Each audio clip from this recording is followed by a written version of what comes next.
তোমাকে আমি বলছি যে তুমি সাংবাদিকদের বের করে দাও, তুমি বললা কেন? আমি তোমাকে বলছি বের করে দিতে, তুমি কেন বললা?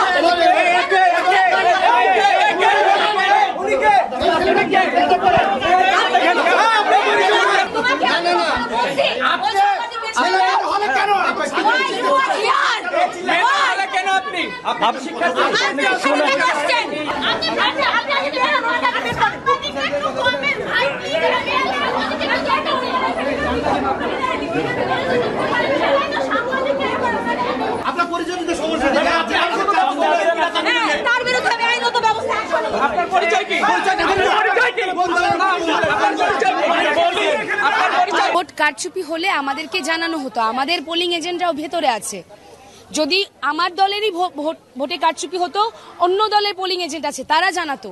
কোন দলের পোলিং এজেন্ট কিছুই বলছে না, তারা কোন অভিযোগের, কোন পোলিং এজেন্টও না, একজন প্রার্থীর অভিযোগের বেসিসে তারা এই পর্যন্ত ভেতরে ঢুকে যায়। পরিস্থিতিটা কিভাবে আসলে ব্যাখ্যা করে? এখানে সমস্ত রেসপন্সিবিলিটি রিটার্নিং অফিসারের। এখানে একজন, হ্যাঁ ছিলাম, কিন্তু আমি কোনো কথা বলতে পারবো না সেখানে। যাই বলেছি ওদের পার্সোনালি বলেছি, ঠিক আছে?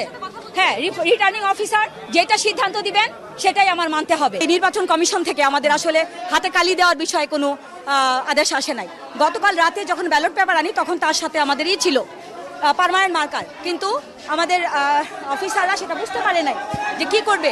পরে কিছু ভোট দেওয়া হয়ে গেছে, বেশি তারা বললো যে পরে যখন আবার নির্দেশনা আসলো। আমরা দেখলাম যে আপনি সাংবাদিকদেরকে বলছেন বেরোন, কিন্তু ছাত্রদল বিশাল একটি না, ছাত্রদল তো আমি দেখেই নাই। ছাত্রদল কখন আসলো? আমি এখনো ছাত্রদলের কাউকে দেখতেছি না।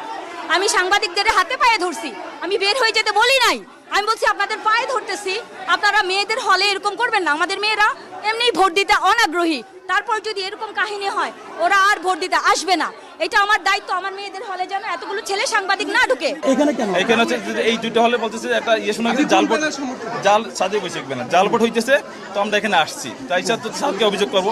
আমরা হচ্ছে ফজিলাতুন হলে, তো এখানে পরবর্তী নজরুল স্যার স্যার তো বলে আমি তো মনিটরিং বোর্ডে আসি, তাহলে আমি গিয়ে দেখি হলে না আপনি দেখার কে? আপনি যে হলের ভিতরে ঢুকলেন, আমরা হচ্ছে আমরা হচ্ছে স্যারকে নিয়ে আসছি। এখানে এসে দেখলাম সাংবাদিক, তো ভিতরে সবাই ঢুকে গেছে। তো ঢোকার পরে দেখলাম যে জাল ভোট হইতেছে কিনা, বা পিছনে পিছনে অনেকেই ঢুকে গেছে। তো ঢোকার পরে এক আপু বলতেছে ওইখানে প্লিজ আপনাদের পায়ে বলি সাংবাদিক চলে যান।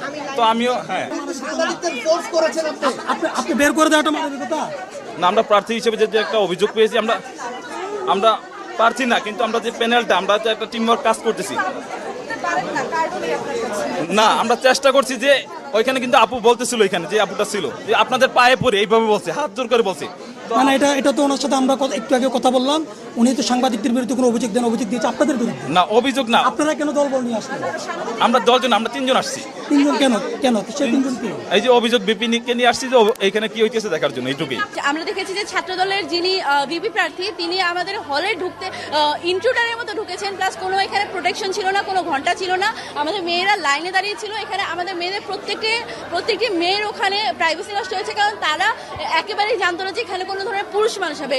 এবং আমরা ইভেন এটাও জানতাম যে আমরা নারী সাংবাদিক ছাড়াও আসলে কেউ ঢুকবে না। তো সেখানে আমাদের বিভিন্নভাবে হচ্ছে প্রাইভেসি হার্ম হয়েছে এবং সকল মেয়েরা এই একই অভিযোগ দিচ্ছে।